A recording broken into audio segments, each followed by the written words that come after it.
Hello students.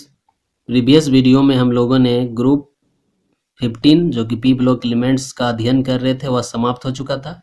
इस video से हम लोग अध्ययन करेंगे ग्रुप 16 के बारे में, जिसका नाम है चाल्कोजेंस।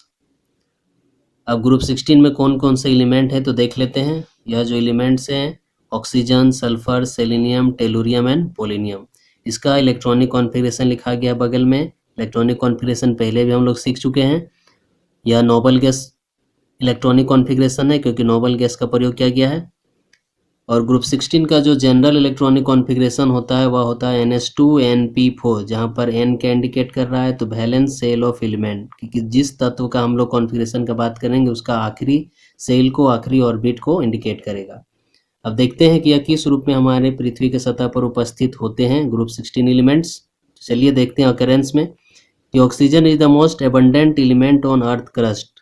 हमारे पृथ्वी के सतह पे सबसे ज़्यादा पाए जाने वाला तत्व ऑक्सीजन है, विच कंस्टिट्यूट्स जो रखता है about 46.6% by mass of earth crust.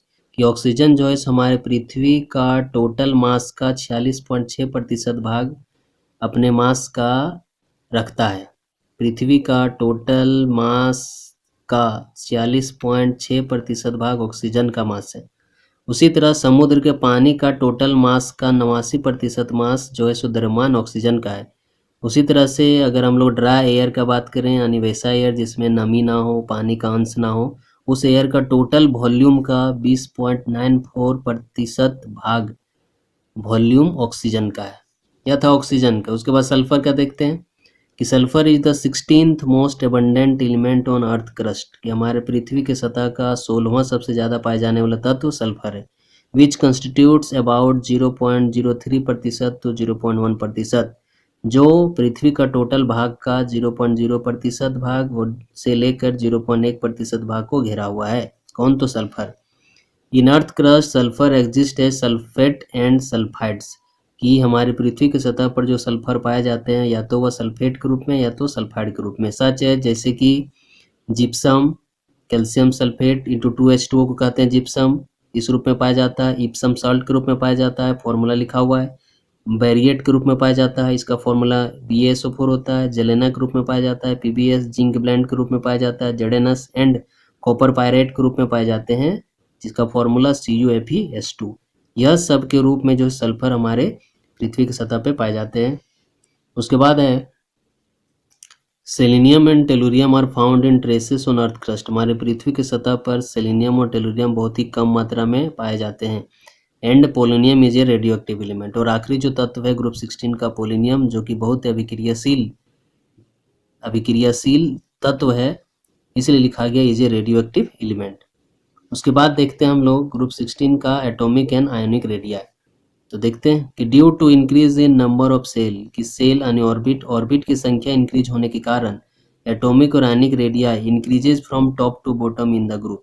कि ग्रुप 16 में अगर हम लोग टॉप से बॉटम की ओर जाएं, टॉप से बॉटम की ओर कहने का मतलब है ऑक्सीजन से अगर हम लोग नीचे आए पोलिनियम की तरफ, तो इसका एटॉमिक और आयनिक रेडिया लगातार इंक्रीज होता चला जाता है। ऐसा क्यों होता है? तो बोल रहा है कि यह इसका कारण है कि ऑक्सीजन से जब पोलिनियम की तरफ आते हैं तो नंबर ऑफ ऑर्बिट का संख्या जो है सो इंक्रीज होता चला जाता है। अब नंबर ऑफ ऑर्बिट का संख्या क्यों इंक्रीज होता है? क्योंकि अगर ध्यान से देखोगे तो ऑक्सीजन से पोलिनियम की तरफ आते हैं तो नंबर ऑफ इलेक्ट्रॉन का संख्या भी बढ़ता है। अब इलेक्ट्रॉन की संख्या बढ़ता है जिसके कारण से नंबर ऑफ ऑर्बिट बढ़ता है, और नंबर ऑफ ऑर्बिट के बढ़ने से ऑक्सीजन से पोलिनियम की तरफ आने पर उसका एटॉमिक और आयनिक साइज भी बढ़ता है। इसको कॉन्फ़िगरेशन से देख सकते हैं कि ऑक्सीजन में मात्र 2 ही सेल हैं, लेकिन सल्फर में 3 सेल, इसी तरह सेलेनियम में 4 सेल, टेलुरियम में 5 सेल, जबकि पोलोनियम में 6 सेल तक है। यानी कि नंबर ऑफ सेल की संख्या बढ़ता जा रहा है, जिसके कारण से एटॉमिक और आयनिक रेडिया भी बढ़ता जा रहा है। उसके बाद है अगला point, ionisation enthalpy. Ionisation enthalpy का मतलब होता है कि किसी भी एटम से, एलिमेंट से एक इलेक्ट्रॉन निकालने के लिए जितना एनर्जी हमको बाहर से देना पड़ता है, उसी एनर्जी को कहते हैं आयोनाइजेशन इंथैल्पी।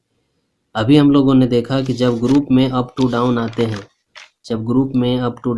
हैं, तो आयोनाइजेशन एटॉमिक और आयनिक रेडिया बढ़ता है। एटॉमिक और आयनिक रेडिया बढ़ता है मतलब साइज बड़ा हो रहा है, और कोई भी चीज़ ज़्यादा बड़ा रहता है तो तोड़ने में सुविधा होता है। यानी क्या एनर्जी कम लगता है।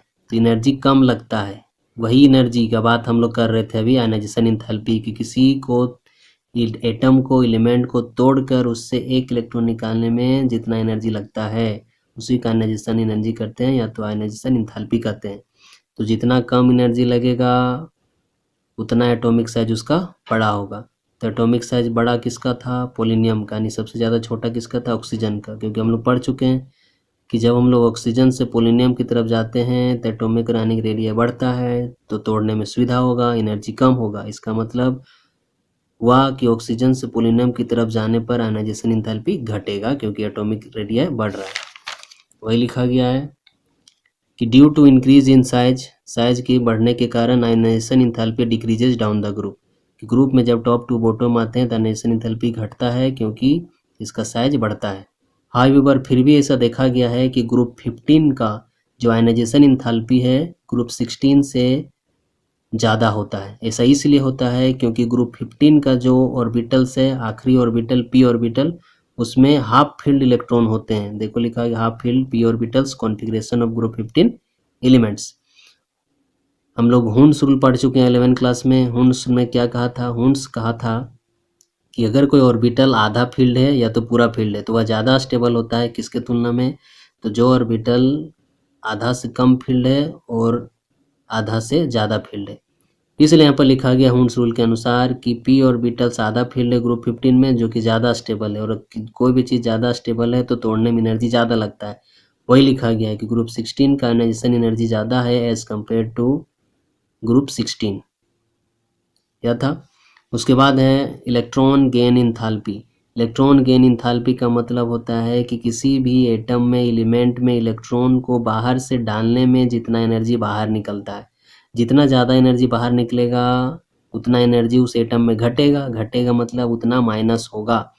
तो यहाँ पर देखते हैं क्या होता है कि because of compact nature of oxygen atom. Compact nature का मतलब है कि ऑक्सीजन का साइज जो है सो छोटा होता है और इलेक्ट्रॉन 8 को होते हैं तो एटॉमिक रेडिया बहुत ही कम होता है, इसलिए कॉम्पैक्ट नेचर लिखा गया है।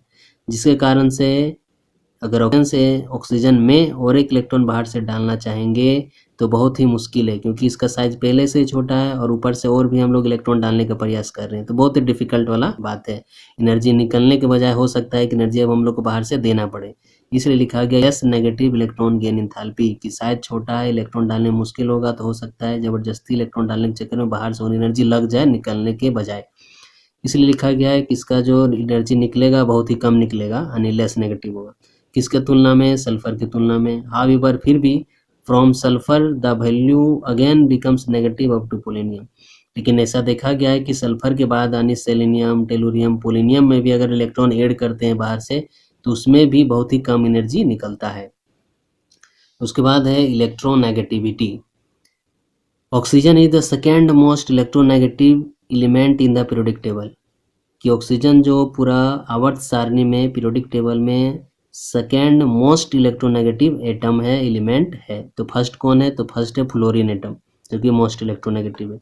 और यह इलेक्ट्रोनेगेटिविटी जो है सो डिक्रीजेज डाउन द ग्रुप। यह जो है सो टॉप टू बॉटम जब आते हैं ऑक्सीजन से पोलिनियम की तरफ तो वह डिक्रीज होता है। क्यों ऐसा होता है, तो एटॉमिक और आयनिक रेडिया के इंक्रीज होने के चलते कि due to increase in atomic size. उसके बाद है ग्रुप 16 का कुछ भौतिक गुण, फिजिकल प्रॉपर्टीज।